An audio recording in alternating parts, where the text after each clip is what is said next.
29 ఏళ్లలో చంద్రబాబు నాయుడు గారు ముఖ్యమంత్రి ఉన్నాడు. నేను ఆయన దగ్గర పోయాను కదా, మీరు గమనించండి.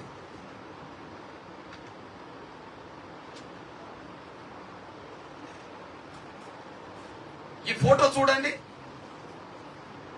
ఎవరు ఎవరు చంద్రబాబు. ఎప్పటిది ఫోటో? 96 మార్చి 2ది, మార్చి 25. 96 మార్చి 25 అంటే అర్థమైంది 29 ఏళ్ల క్రితం. ఇప్పుడు మార్చి 25 వస్తే మరి నేను అప్పుడు ఎవరి దగ్గరికి పోవాలా? ఈ సమస్య పరిష్కారం కావాలని ఉద్యమం వచ్చే సమయానికి ఎవరి దగ్గర పోవాలి? ముఖ్యమంత్రి దగ్గరికి కదా. మన ముఖ్యమంత్రి దగ్గర పోయాను కదా, ఇప్పుడు కాదు కదా. ఓకే, వర్గీకరణ విషయంలో లక్షల మందితో హైదరాబాద్ నగరాన్ని దిగ్బంధం చేసిన చరిత్ర ఎంఆర్పీఎస్కున్నది కదా. ఇది చూడండి, ఇదే బషీర్బాగ్ ప్రాంతాన్ని ఇప్పుడు ఇక్కడనే 96లో బషీర్బాగ్ ప్రాంతాన్ని ఇన్ని లక్షల మంది దిగ్బంధం చేశారు. ఇప్పటిది కాదు కదా. ముఖ్యమంత్రి దగ్గర పోయాం, చెప్పే ప్రయత్నం చేశాం, కొంత ఉద్యమం చేసే పని కూడా చేశాం. నాకు తెలిసి కాంగ్రెస్ మాకు న్యాయం చేయలేదు, వాళ్ళ వల్ల అన్యాయం జరిగింది, కానీ చంద్రబాబు మాత్రం మాకు న్యాయం చేశాడు. అప్పుడు ఆ సమయంలో కొడతామంటే భయం, పెడతామంటే ఆశ అన్నట్టుగా కృష్ణా నేను వర్గీకరణ చేస్తాను, నీ సహకారం కావాలన్నాడు, నీ సహకరించాను. ఇప్పటి విషయం కాదు నేను చెప్పేది. 98, 99 కృష్ణ నేను వర్గీకరణ చేస్తాను, నీ సహకారం కావాలన్నాడు, నేను సహకారం చేశాను. నాకు కావాల్సింది వర్గీకరణ. ఆయన నాకు 98లో ఎంపీ టికెట్ ఇచ్చాడు పెద్దపల్లి, నేను తీసుకోలే. 99లో నాకు రాసప్ ఇచ్చిండు, నేను తీసుకోలే. ఎందుకంటే వ్యక్తిగతంగా ఉద్యమం నడపడానికి నాయకత్వం అయితే నేను చిన్న చిన్న పదవులకు ఆశపడితే ఉద్యమం దెబ్బతింటది, ఒక జాతికి అన్యాయం చేసిన అవుతా అని చెప్పి నా పదవులకు దూరం ఉన్నాము. మీ అన్నగా చెప్తున్నా, నేను చంద్రబాబు ఉంటే చంద్రబాబు దగ్గర పోయినా, మరి వర్గీకరణను మళ్ళీ కాంగ్రెస్ వచ్చినాక రద్దు చేసి ఇచ్చిండ్రు. కొద్దిగా మా సోదరులకు పలుకుబడి అందులో ఎక్కువ ఉంటుంది. ఎవరికి? మా మాల సోదరులకు పలుకుబడి అందులో ఎక్కువ ఉంటుంది. మీరు దామోదర్ సంజయ్ పేరు ఉన్నారు కదా, దామోదర్ సంజయ్ నువ్వు నేను పుట్టక ముందే ముఖ్యమంత్రిగా ఈ ఉమ్మడి రాష్ట్రానికి, అంటే వాళ్ళ పలుకుబడి ఆకుపడినది. ఇప్పుడు కాంగ్రెస్ పార్టీ జాతీయ అధ్యక్షుడు మల్లికార్జున ఖర్గే కూడా కర్ణాటక మా మాల సోదరుడు. ఇప్పుడు డిప్యూటీ సీఎం అనబడుతున్న, ఇప్పుడు తెలంగాణలో 3 పార్లమెంట్ సీట్లు ఉన్నాయి. 3 పార్లమెంట్ సీట్లలో ఒక్క సీటు కూడా మాదిగలకి ఇవ్వలేదు. తెలంగాణలో అతిపెద్ద జనాభా గల కులం, తెలంగాణలో అతిపెద్ద జనాభా గల కులం మాదిగలు అయితే ఒక సీటు కూడా మాదిగలకి ఇవ్వలేదు. కాంగ్రెస్ లో వాళ్ళ పలుకుబడి అట్లుంటదని మీ దృష్టికి తీసుకొస్తున్నాను నేను. ఆయన పరిపాలించినప్పుడు వాళ్ళ మీద కొట్లాడాను, వాళ్ళని కలిసి వచ్చాను. మీ సోదరుగా చెప్తున్నాను నేను. సమస్య పరిష్కారం మళ్ళీ రాజశేఖర్ గారి దగ్గరికి వెళ్ళింది. సమస్య పరిష్కారం రాజశేఖర్ గారి దగ్గరికి వెళ్ళింది. మరి నేను రాజశేఖర్ గారిని కూడా బహిరంగ సభకు తీసుకొచ్చి నేను లక్షల మందితో మీటింగ్ పెట్టాను కదా. ఇప్పుడు సమస్య పరిష్కరించాల్సింది ప్రభుత్వాలే కదా, మరి నేను వెళ్లాల్సింది ప్రభుత్వాల దగ్గర కదా. నేను చంద్రబాబు నాయుడు దగ్గరికి వెళ్ళాను కాబట్టి నేను కాంగ్రెస్ దగ్గరికి వెళ్ళానంటే ఎట్లా? మన సమస్య ఎవరు పరిష్కరించాలి? ప్రభుత్వాలే పరిష్కరించాలి. నేను రాజశేఖర్ గారిని కూడా మీటింగ్ పిలిచాను కదా. ఓకే, రాజశేఖర్ గారి దగ్గర పరిస్థితి పక్కకు పెట్టేసేయండి, రాజశేఖర్ గారి దగ్గర పక్క పెట్టండి. నేను ఒకరోజు మీ కొడుకుకు చెప్పాను అమ్మా అని చెప్పి రాజశేఖర్ గారి తల్లిని కలిసి వచ్చాను. ఎవరిని? రాజశేఖర్ గారి తల్లి విజయమ్మ గారిని ఇంటికి వెళ్ళి కలిసి వచ్చా, బల్పనూరు వెళ్ళి. అమ్మ మీ కొడుకు న్యాయం చేస్తా అన్నాడు, చేస్తలేడు, కొద్దిగా చేయించు తల్లి, లేకపోతే గొడవ జరుగుతుందని చెప్పేసి. ఓకే, కలిశానా లేదా తల్లిని? మరి నేను చంద్రబాబు గారి తల్లిని కూడా కలిశాను కదా.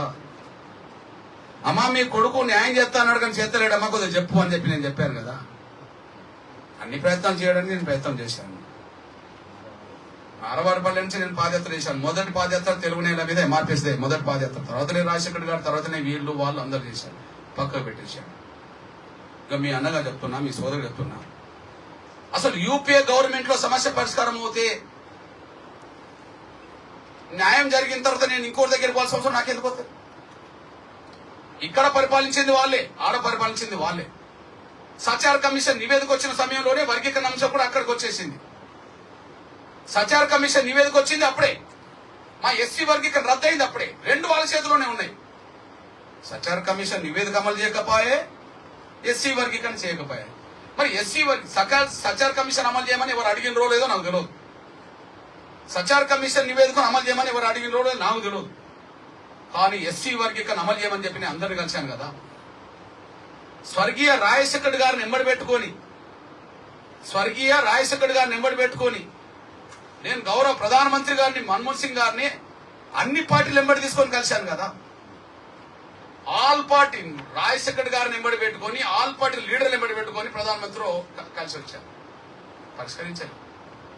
పోనీ అప్పుడు యూపీఏ చైర్పర్సన్ సోనియా గాంధీ గారు ఎవరు?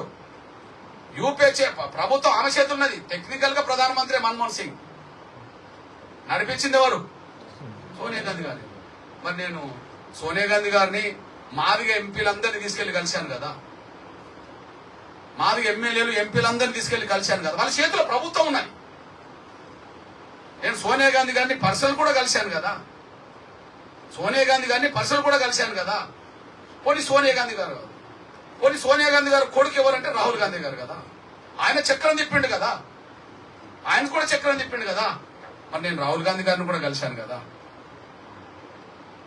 రాహుల్ గాంధీ గారు కూడా వినతి పత్రం ఇచ్చాను కదా. రాహుల్ గాంధీ గారు వర్గీకరణ చేపిస్తాను మాట ఇచ్చే నేను ఆయనతో కూడా కలిసి పనిచేశాను కదా. రాహుల్ గాంధీ గారిని వర్గీకరణ చేస్తాంటే నేను ఆయనతో కూడా కలిసి పనిచేశాను కదా. నాకు కావాల్సింది సమస్య పరిష్కారం చేయడానికి ఎవరికి అధికారం ఉన్నదో నేను వాళ్ళందరి దగ్గర పోయాను. కాంగ్రెస్ చేయలేదు, నరేంద్ర మోడీ గారు చేశారు. ఇప్పుడు ఏమంటారో చెప్పండి నాకు. కాంగ్రెస్ చేయలేదు, నరేంద్ర మోడీ చేశారు. నేను మళ్ళీ చెప్తున్నా, నేను ముందెళ్ళింది చంద్రబాబు దగ్గరికి, తర్వాత వెళ్ళింది రాజశేఖర గారి దగ్గరికి తర్వాత వెళ్ళింది మన్మోహన్ సింగ్ దగ్గరికి వెళ్ళాను, తర్వాత సోనియా గాంధీ దగ్గరికి వెళ్ళాను, తర్వాత రాహుల్ గాంధీ దగ్గరికి వెళ్ళాను. వాళ్ళు చేయలే. సచార్ కమిషన్ నివేదికను ఎట్లయితే పక్కకు పెట్టినరో ఎస్సీ వర్గీకరణ కూడా అట్లనే పక్కకు పెట్టినరు. మరి నా సమస్య అయితే పరిష్కరించుకోవడానికి నేను ఇప్పుడు ఎక్కడికి వెళ్ళాలి బ్రదర్? ఎక్కడికి వెళ్తే సమస్య పరిష్కారం కదా, నేను ఎక్కడికి వెళ్ళాలి కదా. నేను అక్కడికి వెళ్ళడం కోసం 9 ఏళ్ళు కష్టపడ్డా బ్రదర్. 2014 నుంచి 2023 అంటే అర్థం చేసుకోండి. గౌరవ నరేంద్ర మోడీ గారు ప్రభుత్వం వచ్చింది ఎప్పుడు? 2014. గౌరవ నరేంద్ర మోడీ గారు ప్రధానమంత్రి హోదాలో మాదిగల మీటింగ్ వచ్చింది ఎప్పుడు? 2023. నేను 2018-19 ఎన్నికల వరకు నేను కాంగ్రెస్ సపోర్ట్ చేశాను బ్రదర్. 2018-19 ఎన్నికల వరకు నేను కాంగ్రెస్ సపోర్ట్ చేశాను బ్రదర్. ఒక్కసారి మీరు చూడండి. కాంగ్రెస్ 2018-19 ఎన్నికల వరకు నేను కాంగ్రెస్ సపోర్ట్ చేసుకుంటూ వచ్చాను బ్రదర్. అంటే కొడతామంటే భయం, పెడతామంటే ఆశ అన్నట్టుగా మేము చేపిస్తాం అన్న కూడా నేను వాళ్ళకి అండగా నిలబడుకుంటూ వచ్చాను. కానీ ఒక్కసారి మీ దృష్టికి తీసుకొస్తున్నా చూడండి, అర్థం చేసుకోవాల్సిన అవసరం ఉన్నది. నేను సమస్య పరిష్కారం కోసం అందరి దగ్గరికి వెళ్లాల్సి వచ్చింది, ఆ కోణంలో వీళ్ళ దగ్గరికి వెళ్లాల్సి వచ్చింది. బ్రదర్, నా పక్కనే రాజశేఖర్ గారు ఉన్నాడు ముఖ్యమంత్రి హోదాలో, నా పక్కనే కేశవరావు గారు ఉన్నాడు పిసిసి అధ్యక్షుడిగా. నేను కాంగ్రెస్ మద్దతు ఇచ్చాను కదా బ్రదర్.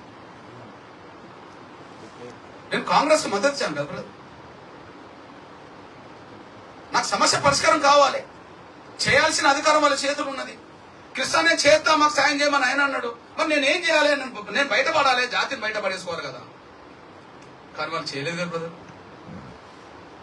వర్గీకరణ జరగబోతే ఉద్యోగాలు రావట్లేదు, చదువుకునే అవకాశాలు రావట్లేదు, ఆర్థికంగా మేము బాగుపడే పరిస్థితి లేదు, మేము ముందడిగేసే పరిస్థితి లేదు. ఇది సమస్య పరిష్కారం కోసమే నిలబడ్డా.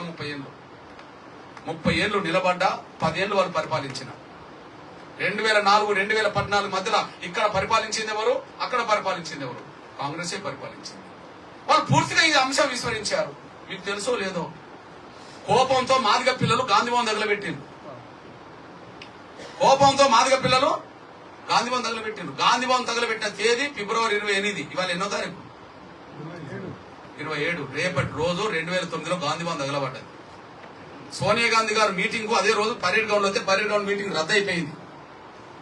ఆ గాంధీ భవన్ ఘటనలోనే దామోదరం, మహేష్, సురేందర్ అనే మాదిగ బిడ్డలు అక్కడ చచ్చిపోయారు. రేపు మార్చి 1వ తారీఖున వాళ్ళు చనిపోయింది కాబట్టి వాళ్ళు అమరవీరుల దినోత్సవం జరుపుతున్నాం. అంటే మాదిగ బిడ్డల ఆవేదన ఏ స్థాయికి వెళ్ళిందంటే మీరు న్యాయం చేస్తామని మమ్మల్ని మోసం చేస్తారా అని చెప్పి అక్కడ దాకా వెళ్ళింది. నేను అది కోరుకోను, అట్లా జరగాలని కోరుకోను. కానీ అందరూ ఒక స్థాయిలో ఉండరు కదా చైతన్యం. కొన్ని రకాలుగా అక్కడ జరగాల్సిన పరిస్థితి వచ్చేసింది. మమ్మల్ని మోసం చేసింది కాంగ్రెసే, మిమ్మల్ని మోసం చేసుకుంటూ వచ్చింది కాంగ్రెసే. కనీసం ఒక మంత్రి పదవి కూడా ఇవ్వలేని పరిస్థితి ఉన్నది. 4 రెడ్లు ఉండవచ్చునా, ఒక ముస్లిం ఉండదా? 10-12% ఉండబడి జనాభా అంటున్నాం కదా, 10-12% ఉండదు జనాభా ఉన్నట్టున్నది కదా, ఉండదా? 2014 మొదలుకొని 2023 వరకు బ్రదర్ ఒక విషయం చెప్తున్నా, నేను నిరంతరం యుద్ధం చేశాం. ఒక సంఘటన చెప్తున్నా, నేను నిరంతరం యుద్ధం చేస్తాం. ఒక సంఘటన చెప్తున్నా నేను. ఇక్కడ 2022లో బీజేపీ జాతీయ కార్యవర్గ సమావేశాలు జరిగినాయి. ఇక్కడ నోవేటల్లో బీజేపీ జాతీయ కార్యవర్గ సమావేశాలు జరిగినాయి. 3 రోజులు జరిగినాయి కదా. మా ఎస్సీ వర్గీకరణ జరగాలని చెప్పి ఎంఆర్పిఎస్ రోడ్లెక్కింది. 3 రోజులు దేశంలో కేంద్రం అంతా ఇక్కడనే ఉన్నది. ప్రధానమంత్రి, హోంశాఖ మంత్రి, అందరు దేశంలో ముఖ్యమంత్రులు అందరు ముఖ్యమంత్రి ఇక్కడనే ఉన్నారు. అంతవరకు పెద్ద పోజులు కొట్టిన ఏ పార్టీ వాళ్ళు నిరసన వ్యక్తం చేయలే.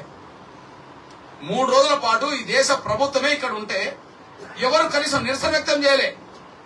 కానీ ఎంఆర్పిఎస్ మా వర్గీకరణ సమస్య పరిష్కరించాలని చెప్పి హైదరాబాద్కు వచ్చే రోడ్లన్నీ దిగ్బంధం చేసింది. అరెస్టులేను, లాఠీ దెబ్బలు తిన్నాం, తలలు పగిలిన ఎంఆర్పిఎస్ కార్యకర్తలే.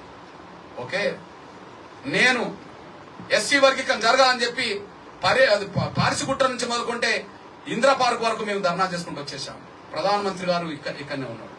3 నోవెటల్లో మీటింగ్ వాళ్ళ జరుగుతుంటే నోవెటల్ చుట్టూ ఎంఆర్పిఎస్ కార్యకర్తలు ధర్నా చేశారు. నోవెటల్ కాడ పిల్లలు లాఠీ దెబ్బలు తిని ఎవరు పోతారో అంత సెక్యూరిటీని దాటి ఎవరు పోతారో ఎంఆర్పిఎస్ పోయిండు, అక్కడ అరెస్ట్ అయిండు. 4వ విషయం చెప్తున్నా, అదే పరేడ్ గ్రౌండ్ లో 2022 అదే రోజు చివరి రోజు బహిరంగ సభ జరుగుతుంటది. ఆ బహిరంగ సభలో గౌరవ ప్రధానమంత్రి నరేంద్ర మోడీ గారు మాట్లాడే సమయానికి మనోళ్ళు ఒక 500-600 మంది లోపలికి వెళ్లి మా వర్గీకరణ చేయండి అని చెప్పి బాగా నినాదాలు ఇస్తే అక్కడ ఉండబడే బీజేపీ అండ్ ఏబీపీ కొంతమంది కార్యకర్తలు మాదిగ పిల్లల మీద దాడి చేస్తే మా తలలు పగిలినాయి, మా నడుములు ఇరిగినాయి, మా పక్కటెంపు ఇరిగినాయి. అందులో ఒక ముస్లిం బిడ్డ రజియా ఎంఆర్పిఎస్ కండకు వచ్చి ఆమె తల పగిలింది. కిషోర్ అనే తమ్ముడు తెనాల్లో ఆయన తలలు పగిలినాయి. ఆదిలాబాద్ లో మల్లేశం అనే తమ్ముడు పక్కటెముకలు ఇరిగినాయి. బ్రదర్, మేము యుద్ధమే చేసుకుంటూ వచ్చాం. సమస్య పరిష్కారానికి ముందుకు రానంత వరకు ఎవరి మీద యుద్ధం చేశాం. కానీ సమస్య పరిష్కారానికి వాళ్ళు అర్థం చేసుకున్నారు. ఈ తెలంగాణ గడ్డ మీద ఈ 3 రోజుల పాటు ఉంటే ఏ వర్గం రోడెక్కలేదు కదా. చివరికి నోవెటల్ చుట్టూ ఎంఆర్పిఎస్ కార్యకర్తలు వచ్చి ధర్నాలు చేశారు కదా. ఎంఆర్పిఎస్ వాళ్ళు ఇందిరా పార్క్ లో ధర్నా చేశారు కదా. హైదరాబాద్ కు వచ్చే రోడ్లన్నీ దిగ్బంధం చేశారు కదా. పరేడ్ గ్రౌండ్ లో మొత్తం గౌరవ ప్రధానమంత్రి గారు మాట్లాడే సమయాన్ని కూడా ఎంఆర్పిఎస్ నినాదాలు ఇచ్చింది కదా, దెబ్బలు తిన్నారు కదా. అంటే వాళ్ళ ఆవేదన చాలా బలంగా ఉన్నది కదా. మనం ఈ సమస్య పరిష్కారాన్ని ఎందుకు పెండింగ్లు పెట్టాలని వాళ్ళ ఆలోచన మొదలైంది. వాళ్ళలో ఆలోచనలు మొదలైనంత వరకు నేను ఉద్యమంలోనే ఉన్నాను కదా బ్రదర్. కానీ వాళ్ళలోనే ఆలోచన పెరిగి అరే వీళ్ళది న్యాయమైన పోరాటం, 30 ఏళ్ల పాటు ఉద్యమం నడుపుకుంటూ వస్తుండ్రు, వీళ్ళ వైపు కూడా మనం ఆలోచించాలి, న్యాయం చేయాలని ఆలోచించి మనం పెట్టిన మీటింగ్ రమ్మంటే దేశ గౌరవ ప్రధానమంత్రి మన మీటింగ్కి వచ్చేసాడు. మరి మీటింగ్ రావడానికంటే ముందు మేము దెబ్బలు తిన్నాం కదా. మరి మీటింగ్ రావడానికంటే ముందు మేము తలలు పగలు కొట్టుకున్నాం కదా, మా నడుములు ఇరిగినాయి కదా, మా పక్కటి ముక్కలు ఇరిగినాయి కదా. మరి మా సమస్య పరిష్కారం కావాలంటే గౌరవ ప్రధానమంత్రి చేయాలి కదా. చేయాల్సిన ఆ పెద్ద ఆయనే మన మీటింగ్ వచ్చిండు కదా.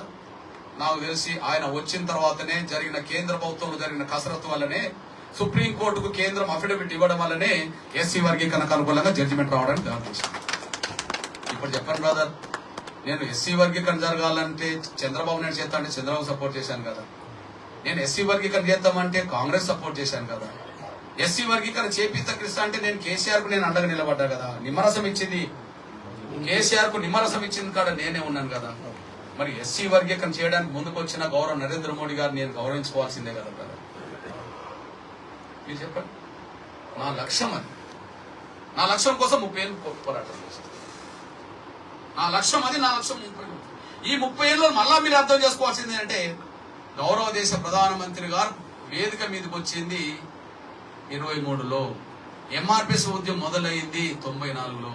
అంటే ఎన్నేళ్లకు గౌరవ నరేంద్ర మోడీ గారు లాంటి దేశ ప్రధానమంత్రి బీజేపీ నాయకత్వం వేదిక మీదకి వచ్చిందంటే 29 ఏళ్ళు. మీరు మొన్నటిది చూస్తున్నారు కానీ 29 ఏళ్ల పోరాటం చూడకపోతే వేరే విషయాలు అర్థం కావడానికి అవకాశం లేదు. నేను విజ్ఞప్తి చేస్తున్నాను. ఏ సమాజం నుంచి అయితే మనం వివక్ష ఎదుర్కొన్నామో ఆ సమాజ మద్దతు కూడా కట్టాము. ఏ వర్గం సమస్య ఎదుర్కొంటుందో ఆ వర్గాన్ని చైతన్యం తీసుకొచ్చారు. మాదిగల సమస్య ఎదుర్కొంటున్నారు, వాళ్ళలో చైతన్యం తీసుకొచ్చేసారు. మాదిగల పట్ల సమాజం చిన్న చూపు ఉన్నది, వాళ్ళ మద్దతు కూడా కట్టారు. ఏ ప్రభుత్వం చేస్తానా ప్రభుత్వానికి అండగా నిలబడుకుంటూ వచ్చేసాం. ఏ ప్రభుత్వం చేయకపోయినా యుద్ధం చేసుకుంటూ వచ్చాం. అంతిమంగా విజయం సాధించడానికి మార్గం ఏర్పాటు చేసుకుంటూ వచ్చేసాం. ఇది నేను ఎవరికి అనుకూలం కాదు, ఎవరికి వ్యతిరేకం కాదు. ఇది ఎవరికి అనుకూలం కాదు, ఎవరికి వ్యతిరేకం కాదు. నా కండువ మారలేదు, మారదు, భవిష్యత్తులో కూడా మారదు. నా కండువ మీరు మారిందా? నా కండువ మారలేదు. మొన్నటికి మొన్న స్వర్గీయ రాజశేఖర్ గారు బతికినప్పుడు నాకు ఎమ్మెల్సీ ఇచ్చిండు. మాలమహా లీడర్ జూపిడి ప్రభాకర్ ఎమ్మెల్సీ తీసుకున్నాడు, నేను తీసుకోను. నాది సొంతంగా వరంగల్ జిల్లా. వరంగల్లో నాకు 2009 ఎన్నికల్లో కాంగ్రెస్ పార్టీ ఎంపీ టికెట్ ఇవ్వడానికి ప్రయత్నం చేసింది, నేను తీసుకోలేదు. 2013లో జగన్మోహన్ గారు నాకు రాజ్యసభ ఇస్తా అన్నాడు, నేను తీసుకోలే. మొన్నటి ఎన్నికల్లో 2024 ఎన్నికల్లో వరంగల్ పార్లమెంట్ సీటు ఎట్లా కృష్ణమాది గారిని చాలా ప్రధానమంత్రి గారి దగ్గర తీసుకున్నాడు, చాలా వాళ్ళు బాగుంటున్నారు కాబట్టి అని చెప్పి పత్రికలు ఎలక్ట్రానిక్ మీడియా అంతా ప్రచారం చేసింది. వరంగల్ పార్లమెంట్ సీటు బీజేపీది కృష్ణమాది గారికి ఇస్తా అని చెప్పి నేను తీసుకోలేదు. ఎందుకు తీసుకోలేదంటే, ఏ పార్టీ ఇచ్చినా ఎందుకు తీసుకోలేదంటే దానికి ఒక కారణం ఉంది. నేను స్వతంత్రంగా ఉంటే అన్యాయం జరిగిన ప్రతి చోట మాట్లాడడానికి అవకాశం ఉంటుంది. నేను ఏదో ఒక పార్టీలో చేరితే సమస్యల మీద అందరి కోసం మాట్లాడడానికి అవకాశం తక్కువ ఉంటుంది. మరి వాళ్ళ మీ దగ్గర నేను వచ్చాను అంటే అర్థమైంది నేను స్వతంత్రం ఉండడం వల్ల చేశాను. భిన్న దృక్పథాలకు సంబంధించిన అంశాలు ఈ దేశాన్ని అతలాకుతం చేస్తున్నా కూడా నేను వచ్చానంటే కనీసం నా ముస్లింల పేదరికాన్ని తొలగించడానికి నా వంతైన పాత్ర పోషించవచ్చు కదా అనే దాని మీద నేను ఆ అంశాలు మీరు ముందుకు తీసుకురండి. నా వంతు పాత్ర నేను పోషిస్తాను. భవిష్యత్తులో కూడా మీకు అండగా నిలబడతాను. ఏది ఏమైనా ఒక విజ్ఞప్తి చేస్తున్నాను. మనం ఈ సమాజంలో మనం అంటే ఏ చిన్న చూపు, ఏ దృక్పథం వల్ల మనకు మన మీద కొంత దూరంగా ఉన్నది అనుకుంటుందో, మన ప్రవర్తనలో కానీ మన మాటల్లో కానీ మన కార్యాచరణలో కానీ సమాజం మెప్పు పొందే విధంగానే మన ప్రవర్తన ఉండాలి. ఇది ఇంపార్టెంట్. సమాజం మద్దతు పొందే విధంగానే సమాజం అండదా, అరే అవురా నిజమే కదా, వాళ్ళు మాట్లాడుతున్నట్లు సత్యం ఉన్నది కదా, వాళ్ళు ఆ విషయాన్ని కదా ఎజెండా చేసి ముందుకు వస్తున్నది అనే దాని మీద సమాజం నుంచి ద్వేషాన్ని ఎదుర్కొంటున్నాం. కారణాలు ఏమైనా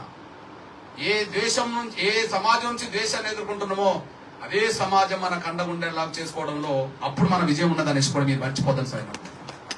దయచేసి ఈ దేశంలో మన ఇష్టం లేకపోయినా డాక్టర్ బాబాసాహెబ్ అంబేద్కర్ రాజ్యాంగమే మనకు ప్రామాణికం. ఎవరికి ఇష్టం ఉన్నా లేకపోయినా, ఎవరు ఎన్ని రకాలుగా ఏదన్నా చేద్దాం అనుకున్నా ప్రామాణికం ఏంటిది? రాజ్యాంగం. రాజ్యాంగం ఇచ్చిన స్వేచ్ఛ, రాజ్యాంగం ఇచ్చిన హక్కులు ఎక్కడైనా హరించబడుతున్న సమయంలో ఆ స్వేచ్ఛను కాపాడుకోవడానికి, హక్కులు పరిరక్షించుకోవడానికి అందరూ ప్రయత్నం చేయాల్సిందే. ఆ ప్రయత్నంలో మీరు కూడా ముందుకు వచ్చిన సమయంలో మీ సోదరుడిగా నా వంత బాధ్యత భవిష్యత్తులో తీసుకుంటాను. మీరు ఏ లక్ష్యాలు పెట్టుకొని ముందుకు సాగినా ఆ లక్ష్యాల సాధనలో న్యాయమైన ప్రతి ఆకాంక్షకు అండగా నా వంతు బాధ్యత తీసుకొని ముందుకు సాగుతారనేసి కూడా మర్చిపోతాను సార్ అని కోరుకుంటూ, మళ్ళీ నా తమ్ముడు ఇస్మాయిల్ చెప్తున్నాను. నేను ఏదో అంటారు చూడు, ఇల్లాలకనే పండుగ కాదు అని అంటాం కదా. మొదలుపెట్టిన వెంటనే అన్ని సాధించలేము. కానీ సవాళ్ళు, సమస్యలు, గొడవలు, యుద్ధాలు ఇవన్నీ జరుగుతూనే ఉంటాయి. అయినప్పటికీ సహనం కోల్పోవద్దు, ఆత్మస్థైర్యం కోల్పోవద్దు. ఈ రెండింటిని కొంచెం బ్యాలెన్స్ చేసుకుంటూ మనం రాగలిగితే ఎవరి నుంచి మనం ద్వేషాన్ని ఎదుర్కొంటున్నామో వాళ్ళ మనసు కూడా చూరగొనే విధంగా, నేను ముందు ఎందుకు చెప్పాను ఈ విషయం అంటున్నంటే, అందరి చేత వివక్షత గురైనాం కానీ అందరి మద్దతు మన ఎంఆర్పీఎస్కే వచ్చేసింది. అందరితో వివక్షత గురైనాం, అందరితో చిన్న చూపు గురైనాం, ఎదురవుతూనే దూరం పోయి సమాజం నుంచి బతికాం. కానీ వాళ్ళే వచ్చి కౌగలించుకునే కాడికి తీసుకొచ్చుకున్నాం. పరివర్తన, ప్రతీకారం కోరుకోలేదు. పరివర్తన ప్రతీకారం కోరుకోలేదు. సమాజం మద్దతు కూడగట్టుకునే విధంగా, వాళ్ళు మన మనసును చూరగొనే విధంగా, మన ప్రవర్తనను చూస్తారనేసి కూడా, మన మాట చూస్తారనేసి కూడా మర్చిపోదు. ఏదైనా జారితే మళ్ళీ తిరిగి తెచ్చుకుంటాము, కానీ మాట జారితే తిరిగి తెచ్చుకోండి.